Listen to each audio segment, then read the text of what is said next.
maliro azaka zomwe mwapangazo mudye maliro omafu muadye maliro. Zokhuzana ndi za Passover channel zimene wayankhulaso za Julie Bro brother wanga akunyozera mkazi wake Friday nanena kuti akapangaso za family adira ndine koma panopa ndikuwuzeni pa video ndinanena zoje nanati ndini brother wanga suwina ku America kongo alipo hospice. Tikati hospice ndekuti munthu amuyika pa comfortable condition amadwala cancer ndi madokotala alephera panopa amuyika nokuti masiku ake akwana kuti amwalire.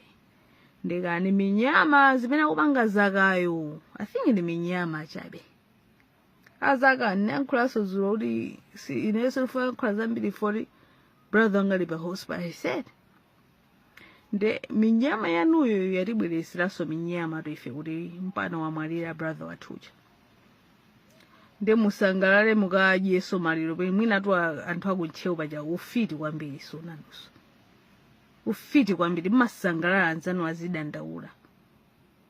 Siet wamwalira tu brother wanga ujaru ne mudye maliro mudye chifukwa munthu wawo munthu sangama pangezo pusa zimene mupangaso ngati mmafuna kuti tikuyankheni ine ndikuyankhani after maliro I observes I'm going to sit down and observe the funeral rites all the way. Bale wanga umwalira ku USA ndikhala jere mpaka na maliro azabwere kayamocha kongo ku USA tiona kuti zikhala bwanji nde akazangotha maliro azaka inoyo muli barada yanga. Trust me ine sinmanena munthu osandiyamba koma chakomenani azaka kuti mupange zweze muna chizungu cha hospice simuna chimvera zabwino bwino tiye nazona zaka tiye nazona pano ndipanga zamaliro kale brother wangu amwalira. Anybody who knows me I was offline since last night ndalo online ndilo chifota anthu ena achita kundikakamiza so kuti ndibwere online ndili ngale moto ndi uchaja tu phone ngale moto azaka nembo azakalia ai nanena kale limene mwayimaliza yo mwimalize mwayamba yo mwimalize. I'm in a situation ineyo nde ndabalika kopsha koma ninafuna ndiyankhulebe chifukwa musazitenge adolo inu si adolo azakatu azaka ineyo sino adauloto no iwe si dolo mpaka ineyo ndikuonesa lisiwe dolo chifukwa iwe ku South Africa ine ndi Malawi kwanu ndikukuziwa ndakupeza kale kumuzi kwanu ndikapeza ndi amfumu akumuzi kwanu omwewo. Trust me zimene upangasa go ahead. I'm not in the right mind right now and even right position to talk.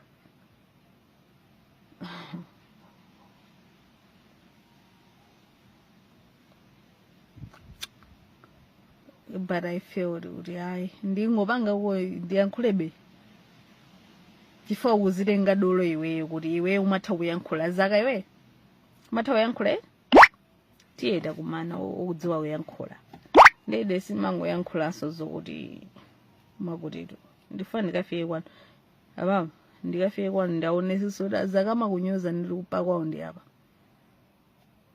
amene kunena JB kuona ngati alibe ndalama you do you even know him ndi mbalo wake ndine toti ndimapanga za miyalaso musabanga yankhula ati kuti anthu akuti ameni yayi let's go zakanembo tienazo ima ndimalize zamalero izizi I'll be on your case. Trust me no basole me sinakuyankhula zina zolakika izinde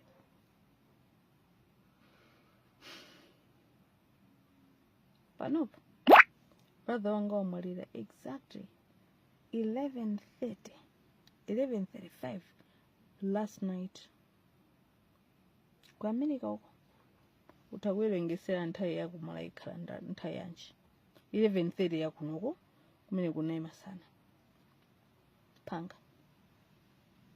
I cannot deal with maliro ndendidire ndiwe koma iwe ndidira nawe ndikamachoka pa maliropa zikhala kuphwesera no. I think zikhala kuphwesera ifa tikafika kuti kwanutu wosakukupopawa ine makupopatu ndipo ndedi makupopa kuti umayankhula zabwino koma ngati kupanga zokuti unyoza Jamie we uli nchani Zakariya. Yes, amakunena brother anga kuti umajambulisa even nganyumba kuti kalibe ndisiri nyomwe ndiyankhule zambiri ndinyoze neyo ineso ndinyoze ndikufuna zimezozo kumene ndikufuna zimezozo manoba ndikuyankha ndikachoka kumaliro wati pasakale minyama iweyo ndi minyama imeneyo ikubwerera. Trust me on that one. I mark my words right here.